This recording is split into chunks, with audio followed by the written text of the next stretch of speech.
नमस्कार साथियों, हिंदुस्तान क्लासेस के ऑनलाइन प्लेटफॉर्म पर आपका हार्दिक अभिनंदन है। तो आ जाए भैया, शानदार तरीके से आपकी क्लास जो कल चल रही थी, बहुत ही शानदार वाली क्लास चल रही थी, जिस क्लास का नाम था, और इसके अंदर हमने कल आप लोगों को आरबीसी के बारे में बता दिया था। किसके बारे में बता दिया था? आरबीसी में। आज मैं आरबीसी का जो चैप्टर था वो पूरा नहीं हुआ था, और आरबीसी के चैप्टर के अंदर आज आज आरबीसी ही पढ़ रहे हैं। अपन क्या पढ़ रहे हैं भैया? आरबीसी ही पढ़ रहे हैं।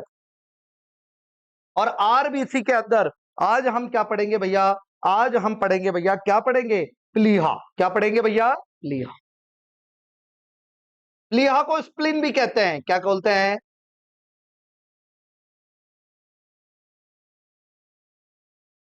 या बोलते हैं तिल्ली। क्या बोलते हैं? बिल्ली मत लिखना है भैया, तिल्ली। सबसे पहले सामने देखेंगे। देखो, आपके शरीर का ब्लड बैंक कहा जाता है इसको। अगर शरीर के अंदर आपातकालीन परिस्थितियों के अंदर अगर अगर एंटीबॉडी का निर्माण नहीं हो पा रहा है, शरीर में एंटीबॉडी का निर्माण नहीं हो पा रहा है, तो वो कौन करता है? प्लीहा। और आपातकाल के अंदर शरीर में रक्त का निर्माण, आपातकाल जानते हो? इमरजेंसी। अभी इमरजेंसी लग जाए तो इमरजेंसी में मान लो शरीर का कोई भी भाग रक्त नहीं बनाएगा, तो कौन बनाएगा? प्लीहा बनाएगा। प्लीहा भैया बहुत ही शानदार सी चीज होती है जिसे स्प्लिन कहा जाता है। ये प्लीहा जो होता है, इसको हमारे शरीर का ब्लड बैंक भी कहा जाता है। कौन सा बैंक कहा जाता है? ब्लड। और प्लीहा को आरबीसी का कब्रिस्तान भी कहते हैं। कौन सा स्थान कहते हैं? अगर किसी को मलेरिया हो गया, कौन सा रिया? मलेरिया हो गया, तो उसके आरबीसी की संख्या तो कम हो जाएगी और प्लीहा का आकार बेटा बढ़ जाएगा। क्या हो जाएगा भाई? आरबीसी की संख्या तो क्या हो जाएगी? कम। मलेरिया हो गया तो, और प्लीहा का आकार क्या हो जाएगा? बढ़ जाए। ये इसके अंदर हमें ये पॉइंट लिखना है। तो सामने देखेंगे, बड़े ही शानदार तरीके से हम पॉइंट डालेंगे। देखो, पहला है शरीर का ब्लड बैंक प्लीहा को कहते हैं। किसको कहते हैं? शरीर का ब्लड बैंक किसको कहते हैं मेरे बच्चे? प्लीहा। प्लीहा को प्लीहा को आरबीसी का कब्रिस्तान कहते हैं। आरबीसी का क्या कहते हैं? कब्री कब्रिस्तान। कौन सा स्थान? कौन सा स्थान कहते हैं? कब्रिस्तान। स्थान भी ऐसा जहां बड़ा मजे मस्त नींद आती है, कब्रिस्तान के अंदर। कभी सोए हो आप लोग? कब्रिस्तान में सो के देखना, बहुत शानदार नींद आती है। ठीक है, सब चैन से सोते हैं। ठीक है, तो ध्यान रखना। आगे आगे देखेंगे।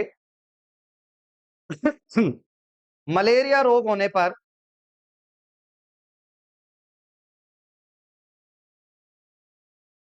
मलेरिया रोग होने पर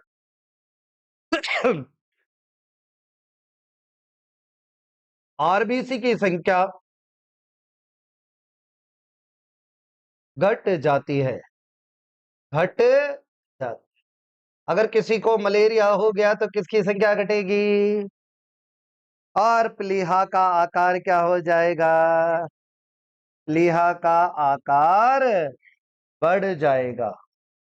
प्लीहा का आकार बढ़ जाएगा।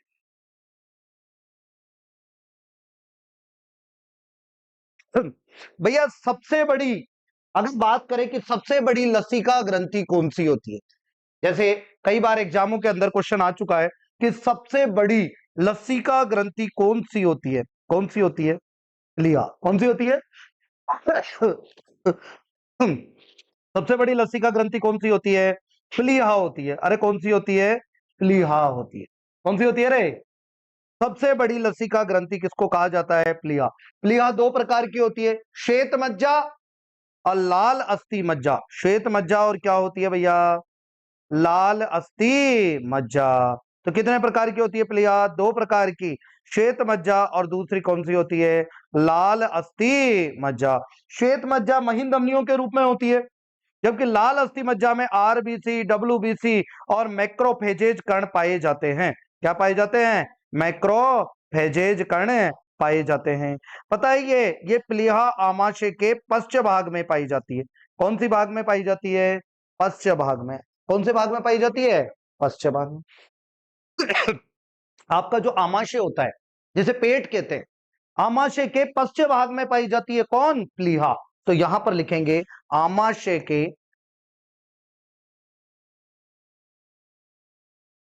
पश्च यानी साइड वाला भाग, पश्च भाग में प्लीहा पाई जाती है। क्या पाई जाती है? अरे भैया क्या पाई जाती है? और अगली बात है, सबसे बड़ी लसिका ग्रंथि, सबसे बड़ी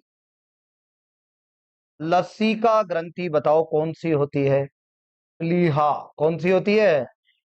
प्लीहा होती है। क्या होती है? प्लीहा होती है। सबसे बड़ी लसिका ग्रंथि कौन सी होती है? प्लीहा, जिसे लिम्फ ग्लैंड कहते हैं। लसिका को अंग्रेजी में क्या बोलते हैं? लिम्फ ग्लैंड, लिम्फ, है ना। तो अगर आप साथ के साथ, अगर मैं लिखा तो जा रहा हूं, साथ के साथ ही अगर पढ़ते जाओगे तो याद तुरंत होता है। यूं कहा जाता है, एक बड़ा ही शानदार आदमी था, बहुत महान आदमी था।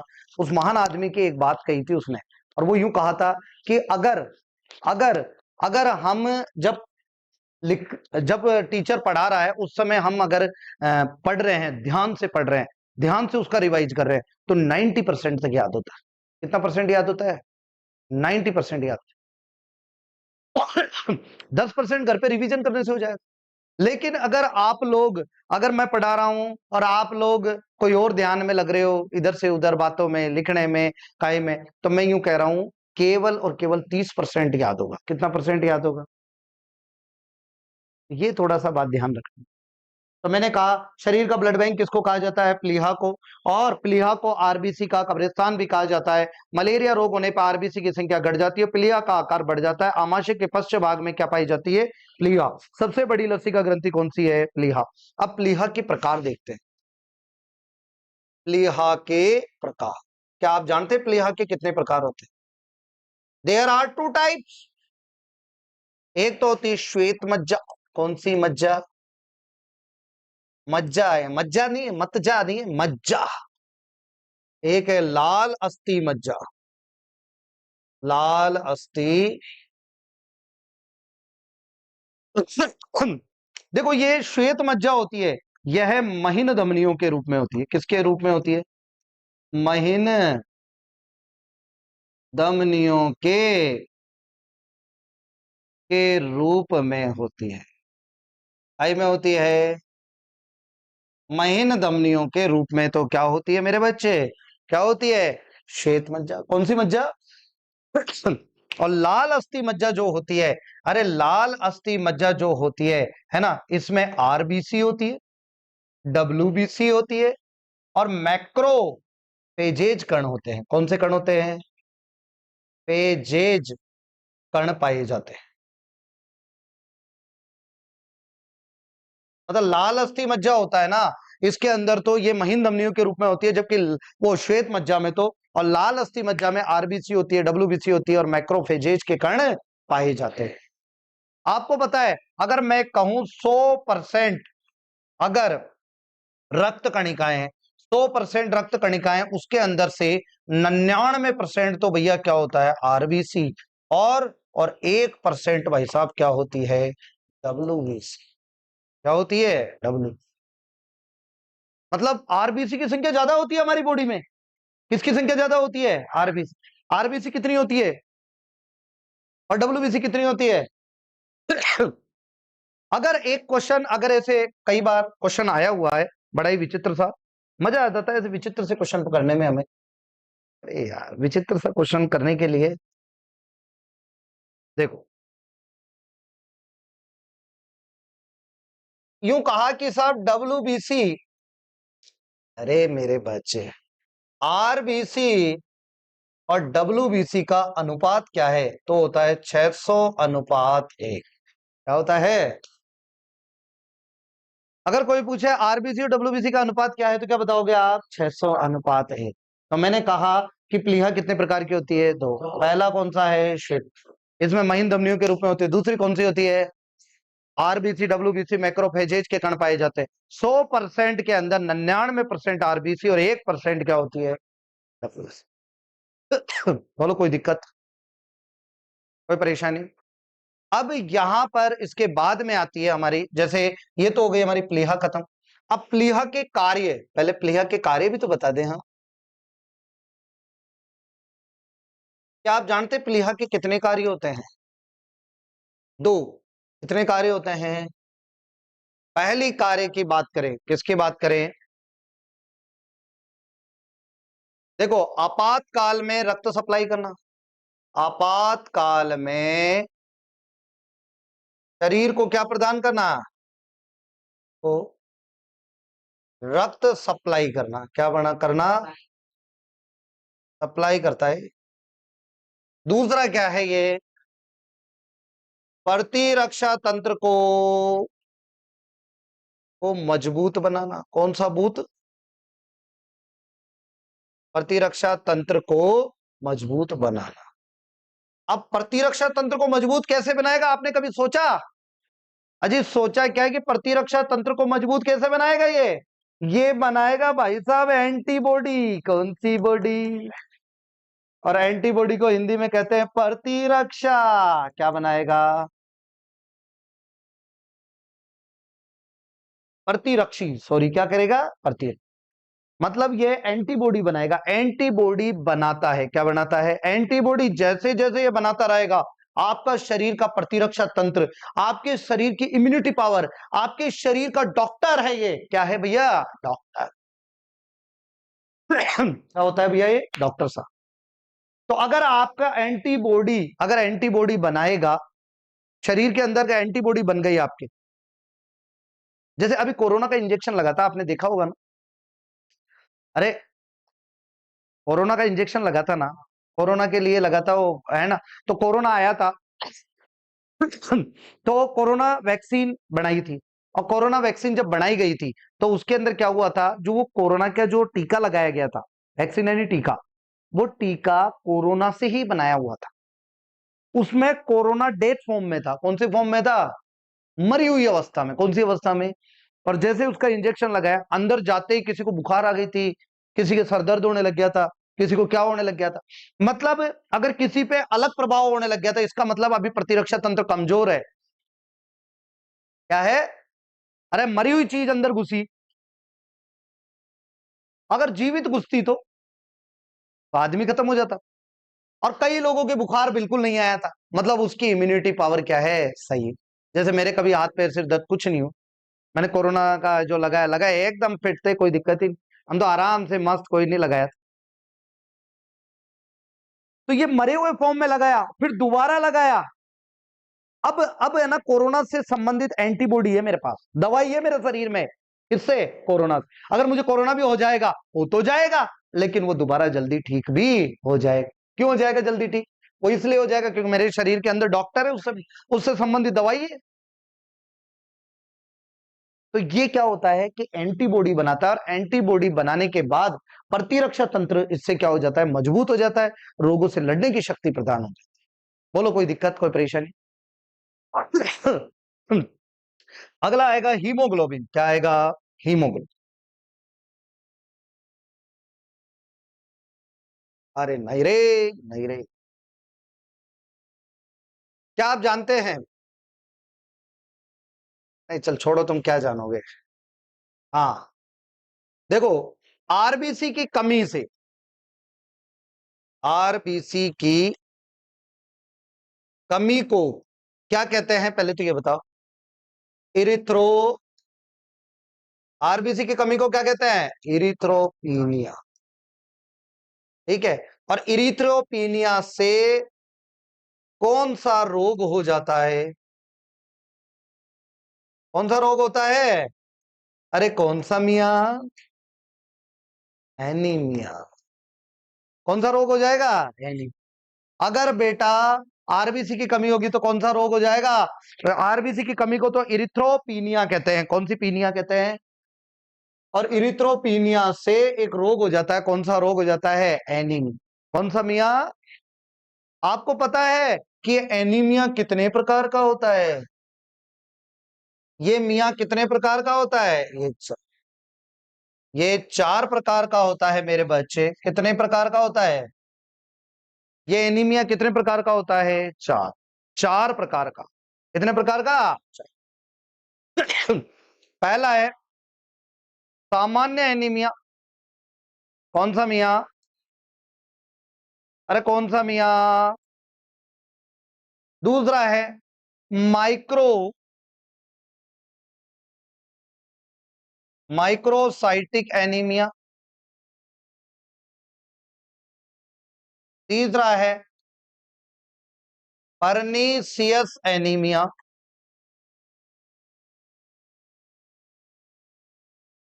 और चौथा है सिकल सेल एनीमिया। तो चार चार एनीमिया है मेरे बच्चे। कितने एनीमिया हो गए? बड़े अच्छे अच्छे एनीमिया है ना? क्या है बेटा? बड़े अच्छे अच्छे। अब सुनो, सामान्य एनीमिया होता है फेरस की कमी से। किसकी कमी से? फेरस यानी क्या होता है जानते हो? लोहा। बॉडी के अंदर आयरन की कमी हो जाती है, इसको कहते हैं फेरस। बॉडी में इसको आयरन भी कहा जाता है। फेरस तो इसका लैटिन नाम है। कौन सा नाम है? जैसे केमिस्ट्री में हम पढ़ते हैं ना, फेरस कौन सा नाम है भैया? लैटिन नाम है। लैटिन ही कहना, कुछ और मत बोल देना इसकी जगह। ठीक है? तो ये लैटिन नाम है। कौन सा नाम है? लैटिन नाम। कौन सा नाम है? लैटिन नाम होता है ना? इसको आयरन भी कहते हैं। ठीक है? तो आयरन या फेरस आयन की कमी के कारण कौन सा एनीमिया हो जाता है? हम ये जो एनीमिया है, ये विटामिन B6 व विटामिन B9 की कमी से होता है। किसकी कमी से होता है? B6 और B9 की कमी से। और ये होता है विटामिन B12 की कमी से होता है। ठीक है? और ये रोग आनुवांशिक रोग है। और आनुवांशिक रोग उसे कहते हैं बेटा, है ना, जो एक पीढ़ी से दूसरी पीढ़ी में होता है। एक पीढ़ी से कौन सी पीढ़ी में होता है? अरे भैया, इसकी वाहक, आनुवांशिक रोगों की वाहक कौन होती है जानते हो? वाहक, वाहक यानी कैरियर। साइकिल का कैरियर नहीं। वाहक, वाहक यानी कि ले जाने का काम कौन करता है? इस बीमारी को एक पीढ़ी से दूसरी पीढ़ी में ले जाने का काम कौन करता है? ये बैठी है ना तीनों, ये स्त्री किसी भी बीमारी को एक पीढ़ी से दूसरी पीढ़ी में ले जाने का काम करती है। समझ में आई? स्त्रियां क्या होती है? वाहक होती है। अगर आदमी को ये बीमारी हो ना, सिकल सेल एनीमिया, कोई दिक्कत नहीं, अगली पीढ़ी में नहीं दिखेगा। लेकिन स्त्री को है ना, तो भैया अगली, उससे अगली, उससे अगली, ऐसी पीढ़ी में दिखेगी। तो ऐसी स्त्री से छह होती है ये। कौन सी? वो आनुवांशिक रोग छह होते हैं। कितने होते हैं? वर्णांधता, जिसमें लाल और हरे रंग में अंतर नहीं हो सकता। हीमोफीलिया, शाही रोग है। ब्रिटेन की महारानी एलिजाबेथ विक्टोरिया को हुआ था सबसे पहले। शाही घराने में होता है ये रोग, शाही रोग कहते हैं। क्रिसमस का रोग भी कहते हैं इसको। फिर थैलोसीमिया, थैलोसीमिया, सिकल सेल एनीमिया, सिंड्रोम रोग। और चौथा है डायबिटीज। कौन सा होता है? तो ध्यान रखना, ये छह रोग जिस स्त्री में हो और विवाह के लिए प्रस्ताव आए, तो हाथ जोड़ के कहना कि कंवारे मर जाएंगे। लेकिन क्यों? क्योंकि वो बीमारी है ना, एक पीढ़ी से कौन सी पीढ़ी में जाएगी? दूसरी पीढ़ी। आपको नहीं, 7 पीढ़ियों तक भुगतना पड़ेगा आपको बीमारियां। हाँ, लेकिन महिलाओं से एक गुजारिश है, अगर किसी आदमी में ऐसी बीमारी हो तो कोई दिक्कत नहीं है, आप कर लेना शादी, क्योंकि वो एक पीढ़ी से दूसरी पीढ़ी में नहीं जाएगी। समझ में आ गई बात? अरे आई कि नहीं आई? तो छह होती है आनुवांशिक रोग। कितने होते हैं? तो सामान्य एनीमिया फेरस की कमी से होता है। माइक्रोसाइटिक विटामिन B6 B9 की कमी से होता है। B12 की कमी से परनीसियस। और सिकल सेल एनीमिया एक कौन सा रोग है? आगे देखते हैं। आगे बात करेंगे मेरे बच्चे, बड़े प्यार से करते हैं हम बात भी। देखो, आरबीसी की अधिकता को क्या कहते हैं? आरबीसी की अधिकता को क्या कहा जाता है? क्या बोलते हैं? इरिथ्रोसाइटोसिस। सिस कहते हैं। क्या कहते हैं? और अगर इरिथ्रोसाइटोसिस हो जाए, अरे इरिथ्रोसाइटोसिस हो जाए तो कौन सा रोग हो जाएगा? आदमी को हो जाता है। अगर आरबीसी की संख्या ज्यादा बढ़ जाए तो कौन सा रोग होगा? पॉलीसाइटीमिया। पॉलीसाइटीमिया कौन सा मिया? हो जाता है। कौन सा रोग हो जाता है? पॉलीसाइटी। इस रोग में क्या होता है बच्चा? इस रोग में क्या होता है? इस रोग में यह होता है, देखो जैसे जैसे आप ऊंचाई पर जाते हो, जैसे जैसे कहां जाते हो, जैसे जैसे ऊंचाई पर जाते हो तो वहां वायुमंडलीय दाब क्या हो जाता है? कम। वहां ऑक्सीजन क्या पाई जाएगी? कम। क्या होगी? और आरबीसी की संख्या क्या हो जाएगी? इसे कौन सी बीमारी कहते हैं? अरे ऊंचाई पर जाओगे तो क्या बढ़ेगा? वायुमंडलीय दाब क्या हो जाएगा? कम हो जाएगा। ऑक्सीजन क्या हो जाएगा? कम हो जाएगी। और आरबीसी क्या हो जाएगी? और जिसमें आरबीसी बढ़ने लग गई वो भगवान से बहुत निकट रहता है, सीधा ऊपर पहुंच जाता है पक देने से। कैसे? फक देने से। ठीक है। अब यहां देखते हैं, देखो पॉलीसाइटीमिया रोग के अंदर क्या होगा? कौन से रोग में? देखो ऊंचाई पर, ऊंचाई पर ऑक्सीजन कम होती है। क्या होती है? वायुमंडलीय दाब कम होता है। वायुमंडलीय दाब कम होता है तथा आरबीसी की संख्या बढ़ जाती है। क्या हो जाती है? आरबीसी की संख्या क्या हो जाती है? और इस बीमारी को कहते हैं पॉली। आरबीसी की अधिकता को इरिथ्रोसाइटोसिस कहते हैं। इससे एक रोग होता है पॉलीसाइटीमिया। ऊंचाई पर जाओगे ऑक्सीजन कम हो जाएगा, वायुमंडलीय दाब कम हो जाएगा और जिससे आरबीसी की संख्या। अब इसके बाद में अभी आरबीसी खत्म नहीं हुई है, अभी तो हमारा हीमोग्लोबिन बाकी है। कौन सा ग्लोबिन?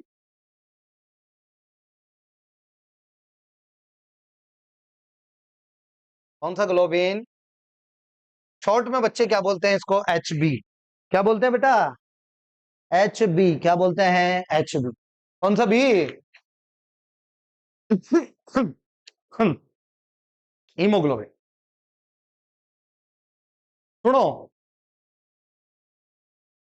इसका रंग कैसा होता है? हीमोग्लोबिन लाल। क्या होता है? हीमोग्लोबिन का रंग कैसा होता है? हीमोग्लोबिन का रंग कैसा होता है? बैंगनी होता है, लाल नहीं होता है। लाल तो ये रक्त को बनाता है ना? तो हीमोग्लोबिन का रंग कैसा होता है? बैंगनी। है ना? यह रक्त को लाल बनाता है। इससे रक्त क्या बनता है भैया? लाल। ये रक्त इससे क्या बनता है भैया? लाल।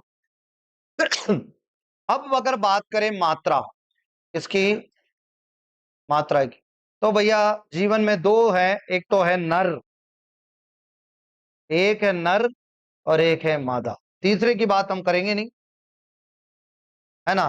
नर और मादा, नर में होता है 14 से 16 ग्राम प्रति 100 और मादा में होता है 12 से 14 ग्राम प्रति 100 ml। क्या होता है? हीमोग्लोबिन। हीमोग्लोबिन मतलब 100 ग्राम के अंदर अगर 100 ग्राम रक्त लोगे, अरे कितने ग्राम लोगे?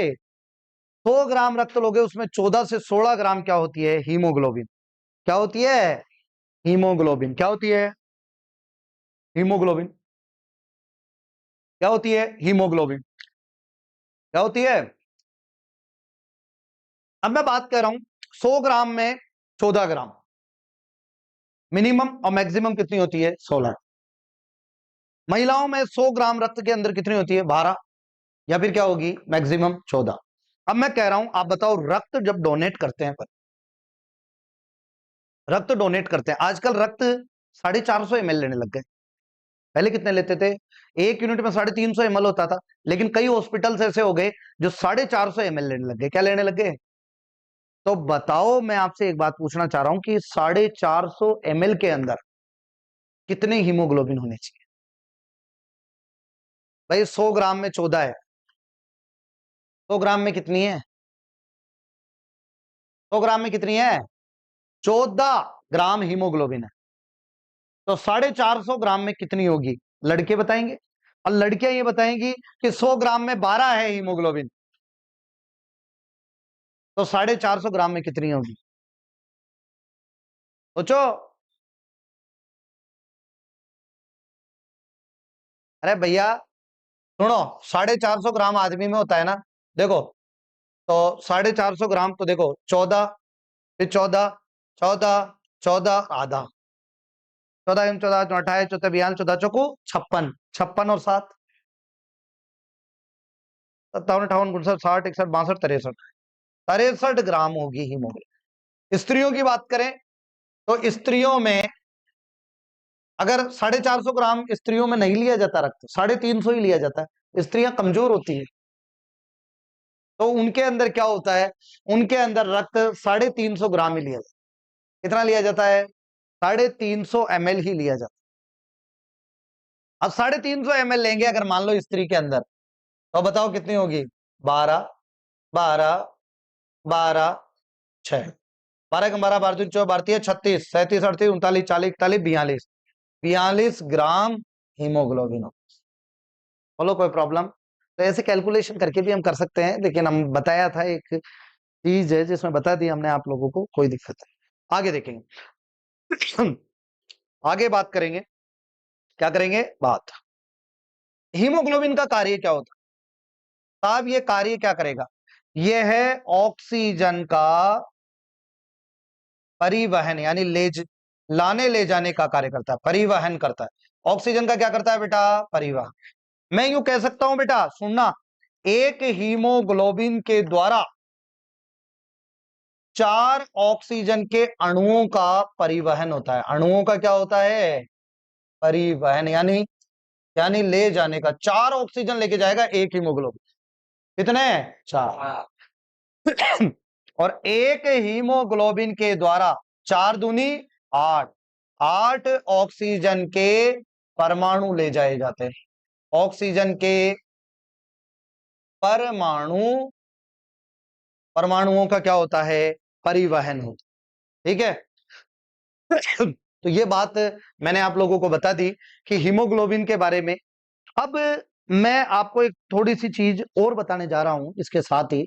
बड़ी मस्त चीज है, मजा आता है जब हम अच्छी अच्छी बातें पढ़ते हैं। देखो, आरबीसी का मापन काई में करते हैं। आरबीसी का मापन कहां करते हैं? और हीमोग्लोबिन का मापन काई में करते हैं। आरबीसी का मापन करते हैं काई में? हीमोसाइटोमीटर में। हीमोसाइटोमीटर के अंदर किया जाता है।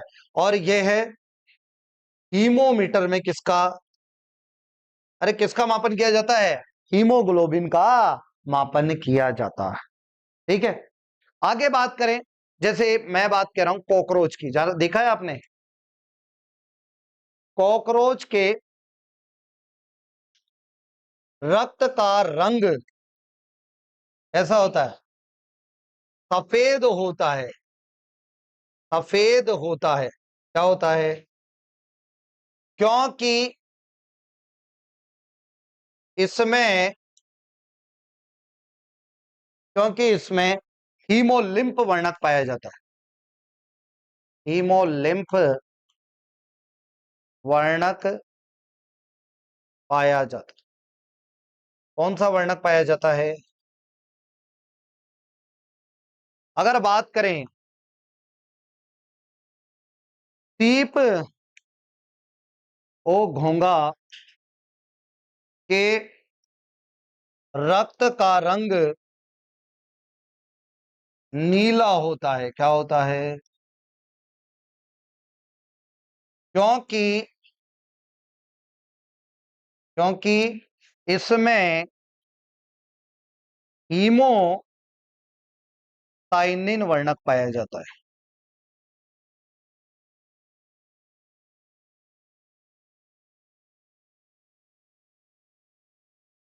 कौन सा वर्णक पाया जाता है? हीमोस। मैंने यहां पर कहा कॉकरोच। कॉकरोच बड़ा ही प्यारी चीज होती है भैया, और आपको पता है रसोई का राजा भी कहते हैं, रसोई की रानी कह सकते हैं आप, या राजा कह सकते हैं। किसको? कॉकरोच को। अरे कौन से रोज को? और कॉकरोच जो होता है इसके रक्त का रंग कैसा होता है भैया? सफेद। और कौन सा वर्णक पाया जाता है इसमें? हीमोलिम्फ वर्णक पाया जाता है। जबकि जबकि सीप और घोगा दो ऐसे होते हैं जिसमें हीमोसाइनिन वर्णक पाया जाता है। कौन सा वर्णक पाया जाता है? अरे कौन सा वर्णक पाया जाता है? क्योंकि इसके अंदर क्या होता है? रक्त का रंग कैसा होता है? नीला बनाता है। ये रक्त का रंग क्या बनाता है ना? तो ये है भैया। तो मैंने आप लोगों को ये दो चीज पढ़ाई है। क्या आप जानते हैं रक्त हीमोग्लोबिन में कौन सा तत्व पाया जाता है जी? अरे हीमोग्लोबिन में कौन सा तत्व पाया जाता है? आपके शरीर की जो हीमोग्लोबिन होती है, हीमोग्लोबिन में कौन सा तत्व होता है? हीमोग्लोबिन में फेरस, आयन, या फिर कहें कि लोह तत्व पाया जाता है। अरे कौन सा तत्व पाया जाता है? अरे कौन सा तत्व पाया जाता है? लोह तत्व पाया जाता है। कौन सा रे? लोह। तो ये बात है। क्या मैं आपसे ये पूछ सकता हूं? पूछ सकता हूं क्या? क्या? देखो ये पूछता हूं कि ये जो हीमोसाइनिन है, कौन सा साइनिन है? हीमोसाइनिन में कौन सी धातु पाई जाती है? कॉपर। कौन सी धातु पाई जाती है? अरे कौन सी धातु होती है? कॉपर। बताओ हीमोसाइनिन में कौन सी धातु होती है? हीमोसाइनिन के कारण सीप और घोंघा समुद्र के अंदर पाए जाते हैं ये, और उनके रक्त का रंग नीला होता है क्योंकि उनमें हीमोसाइनिन वर्णक पाया जाता है। हीमोलिम्प होता है जिसके कारण सफेद होता है, वो कॉकरोच का होता है। कॉकरोच का हृदय सबसे ज्यादा कोष्ठ होते हैं, 13 कोष्ठीय हृदय। आपके और मेरे में तो 4 कोष्ठ है, दायालिन बायालिन दायानिले बायाने। उसमें 13 कोष्ठ होते हैं, सबसे ज्यादा कोष्ठ। सबसे कम किसमें होते हैं? मछली में। कौन सी छली? 2 कोष्ठ। हमारे में कितने हैं? 4। ठीक है, वो अपन आपके हृदय में पढ़ेंगे। तो मैंने आपको ये बात बताई बहुत ही शानदार वाली। अब मैं एक चीज आपसे पूछना चाह रहा हूं, बहुत देर हो गई बताते बताते बताते बताते, अब एक चीज पूछ भी लें तो बड़ा मजा आएगा। है, पूछ लें क्या? हीमोलाइसिन क्या होता है?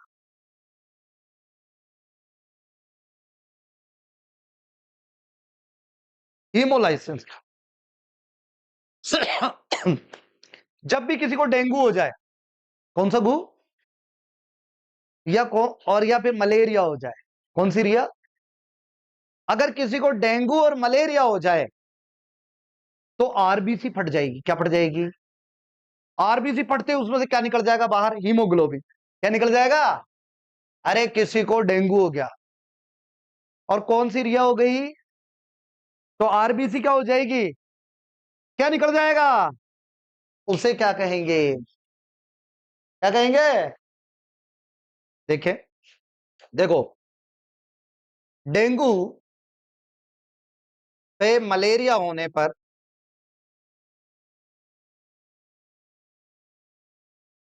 क्या होगा रे? डेंगू और मलेरिया हुआ तो आरबीसी की झिल्ली फट जाती है, और फट गई तो कौन निकलेगा रे? हीमोग्लोबिन बाहर निकल जाता है। क्या हो जाता है? हीमोग्लोबिन बाहर निकल जाता। और इसे क्या कहा जाता है? तो बोलो, बस समझ में आया? तो भैया ये थी हमारी क्लास हीमोग्लोबिन की, और ये थी आरबीसी की। आरबीसी आज फिनिश होता है, कल हम लेंगे डब्ल्यूबीसी। तो आज के लिए इतना ही। नमस्कार, जय श्री कृष्ण।